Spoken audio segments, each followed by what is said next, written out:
as we better admit to the audience straight away, we've known each other quite a while and been in many sticky situations, predicaments, and some glorious moments. And firstly, there's something that's really amazing to me, is that 4 guys, a democracy in a band, have managed to not kill each other, stick together, and go from step to step making great music. How the hell do you do it? Could all unravel right now. Yeah. Democracy, as they say in Iraq, takes a while. It's not democracy in the sense that you think it is. There's never been a vote in 30 years. You know, it's not like 3 against 1. You know, it's just you end up with a sort of consensus. Basically, they do what I tell them to do. But it takes a while of persuading them that I know best. I'd give it up for that. What you're saying really is it's kind of like a mutual respect. I mean, that is an incredible, unique situation. It's usually, hang on a minute, you can't even dare talk about the lyric I've just written, you know? Yeah, yeah. Yeah, we're not precious like that. No. And, you know, we, from the very first album, the cleaning lady was involved in choosing the lyrics.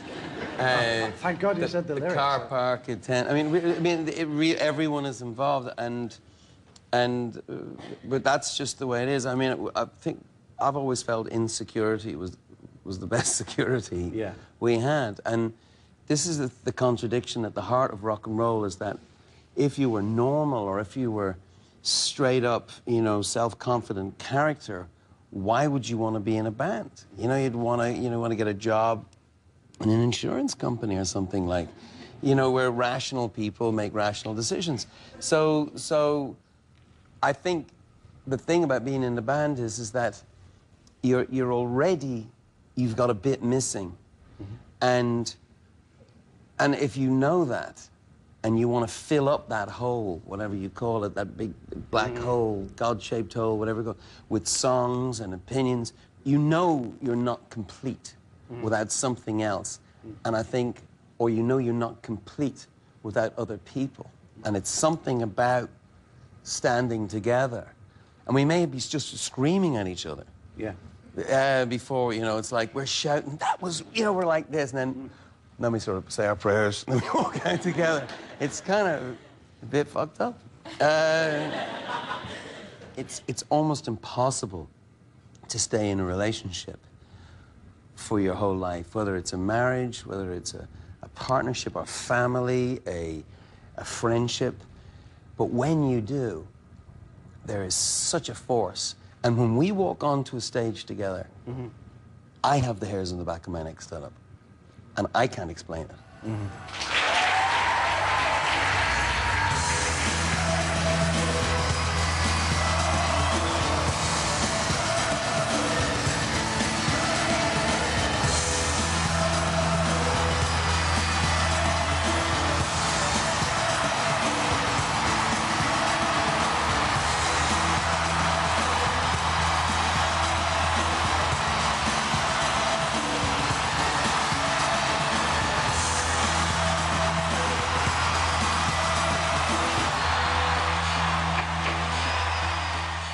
Well, I mean, you know, if I walked on the stage and heard Edge start up one of those tracks with that unbelievable thing you've created from very nearly, you know, at the beginning when you first go your Echoplex unit or whatever, it's just an amazing idea.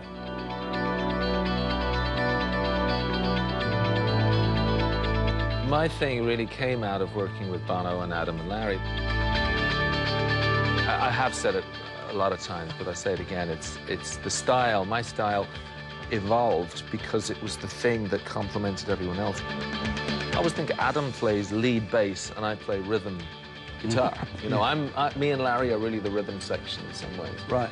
Because Adam had this kind of style and this forthright thing with the bass that he was not a typical bass player who's just going to sit in with the drummer and play with the kick drum and do that R&B thing. He was always playing more melodic things and providing a lot of the chord changes. And I would do stuff that worked on top of that. leaving a lot of space for the vocal. So it, you know, I wouldn't say that it's something that I developed myself. It's only in the context of this band, I think, what I've come up with.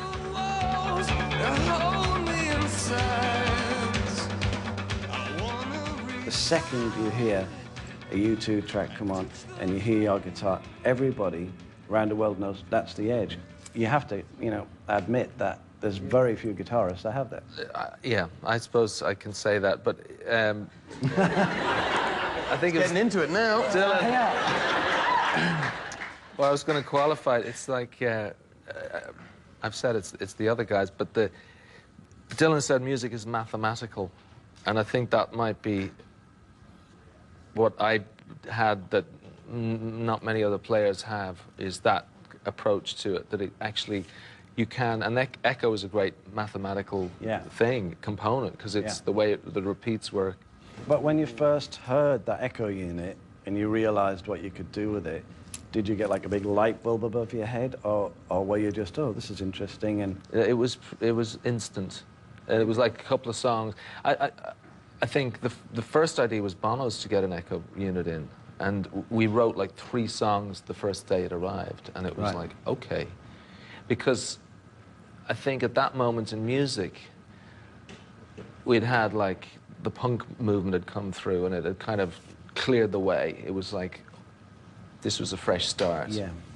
And a lot of the bands that were coming through, they were trying to do something a little bit more interesting, but keep it still simple, because that was the great lesson of punk rock, is keep it simple. It's folk music. You know, if it gets too up its own arse in terms of complexity, it becomes something else. So keeping it really pared down was something that we believed was a good strategy.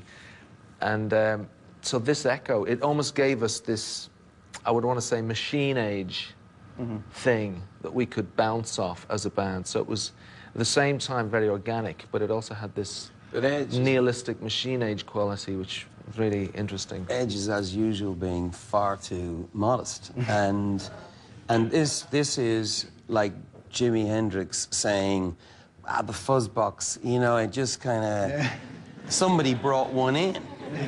You know, I'm sure somebody did bring one in for Jimi Hendrix, but that's not really the point. The great artists, they own a color, you know? With Van Gogh, it's yellow. With Matisse, there's a yellow and a blue. Very few artists own their own tone.